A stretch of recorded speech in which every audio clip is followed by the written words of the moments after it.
మరి తెలంగాణ ఉద్యమంలో తన ఆట పాటతో లక్షలాది మంది ప్రజలను ఊతగొలించి మరి సామాజిక స్పృహతో పనిచేసేటువంటి అద్భుతమైనటువంటి సహజ కవి అందశ్రీ గారు మరి హఠాత్తుగా స్వర్గస్థులు కావడము నిజంగా తెలంగాణ సమాజం అంతా కూడా ఈరోజు కవులు, కళాకారులు, మేధావులు, విద్యావంతులు అందరూ ఆశ్చర్యపోతా ఉన్నారు. వారు అనేక విషయాలలో ముక్కుసూటిగా మాట్లాడేటువంటి అద్భుతమైనటువంటి వ్యక్తిత్వం కలిగినటువంటి వ్యక్తి. వారు రాసినటువంటి అనేక పాటలు ప్రజల హృదయాలలో ఇంకా ఉన్నాయి. భవిష్యత్తులో కూడా ఆ పాటలు ఎవరు మర్చిపోరు. మనిషి అన్నవాడు మాయమైపోతున్నాడమ్మా అనే పాట ఏ వ్యక్తినైనా కదిలించేటువంటి పాట అది. జై హో జై తెలంగాణ అది ఈరోజు మన తెలంగాణ గీతంగా కూడా మారింది. ఈ రకంగా అనేక పాటలు వారు రాశారు. తెలంగాణ ఉద్యమంలో వారితో కలిసి పనిచేసేటువంటి అవకాశము మాకందరికీ లభించింది. నేను చేపట్టినటువంటి పోరు యాత్రలో అనేక సభలలో నా యాత్రలో వారు స్వయంగా వచ్చి మరి ఆ సభలలో పాల్గొన్నారు.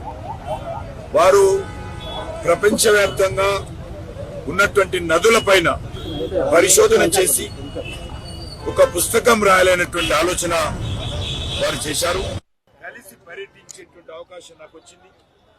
అమెరికాలో ఉన్నటువంటి కొన్ని ప్రముఖ నదులపై అనేక రకాల మరి ఇన్ఫర్మేషన్ తీసుకొని మొదలు పెట్టారు. దురదృష్టం ఏంటంటే ఆ పుస్తకం ఆయన పరిశోధన మధ్యలోనే ఆగిపోయింది. వారు ఇటీవలనే గట్కేసర్లో ఇల్లు కూడా మరి కట్టుకోవాలని నిర్ణయం చేసి ప్రారంభించారు. అది ఇంకా పూర్తి కాలేదు.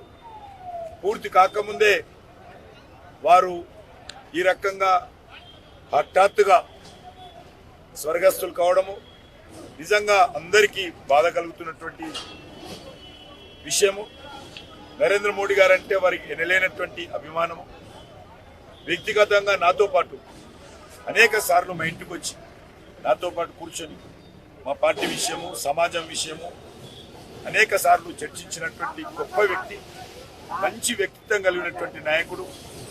మరి ముఖ్యంగా నాకు అనేక విషయాలలో ఎప్పటికప్పుడు ఫోన్ల ద్వారా వ్యక్తిగతంగా మా ఇంటికి వచ్చి మాట్లాడి అనేక సలహాలు ఇచ్చి ఈరోజు మన కేంద్ర ప్రభుత్వం ఈ రకంగా చేయాలి, మీరు వ్యక్తిగతంగా ఈ విషయాల్లో స్పందించాలని ఎప్పటికప్పుడు నాకు మరి సలహాలు ఇచ్చేటువంటి ఒక వ్యక్తిని నేను కోల్పోయాను.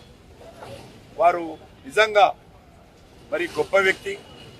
మరి చిన్నప్పటి నుంచి కూడా ఏ రకమైనటువంటి బ్యాక్గ్రౌండ్ లేకుండా చాలా బీదరికంలో గ్రామీణ ప్రాంతాలలో మరి అనేక కష్టపడి అనేక వృత్తులు చేసి తన మరి గ్రామీణ ప్రాంతాల్లో ఉన్నటువంటి కళలు ఏవైతున్నాయో ఆ యొక్క కళలను గ్రామీణ ప్రాంతాల్లో ఉన్నటువంటి సాహిత్యాన్ని కళలుగా మార్చి రచయితగా మారి మరి గాయకుడుగా మారి ఈరోజు అద్భుతమైనటువంటి ఒక కళాకారుడుగా మరి ఒక సాహితీవేత్తగా వారు పేరు తెచ్చుకున్నారు.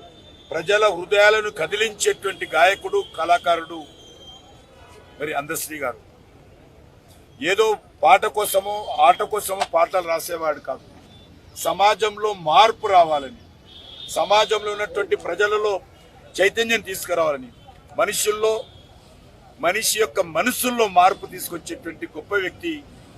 దానికోసం తన జీవితాంతం కృషి చేసినటువంటి వ్యక్తి, ఎవరికి తల దించని వ్యక్తి, ఎవరికి లొంగని వ్యక్తి, అనుకున్నటువంటి ఆలోచన విధానాన్ని ముక్కుసూటిగా ప్రజల ముందు పెట్టేటువంటి వ్యక్తి. ఆయన రాసినటువంటి పాట ఆయన మరి ఎవ్వరు కూడా మర్చిపోరు. కాబట్టి అలాంటి వ్యక్తి ఈరోజు దూరం కావడము చాలా దురదృష్టకరము. అందరం కలిసి వారి జ్ఞాపకార్థము మరి ఖచ్చితంగా వారి మీద పరిశోధన చేయాలి. ఒక అనాథగా ఉన్నటువంటి వ్యక్తి ఈరోజు అద్భుతమైనటువంటి కవిగా కోట్లాది మంది ప్రజల హృదయాలలో తనకంటూ స్థానం సంపాదించుకున్నటువంటి వ్యక్తి. ఆయన గురించి తప్పకుండా ఆయన జ్ఞాపకార్థము ప్రభుత్వాలన్నీ కలిసి చేయాల్సిందిగా నేను ఈ సందర్భంగా కోరుకుంటున్నాను.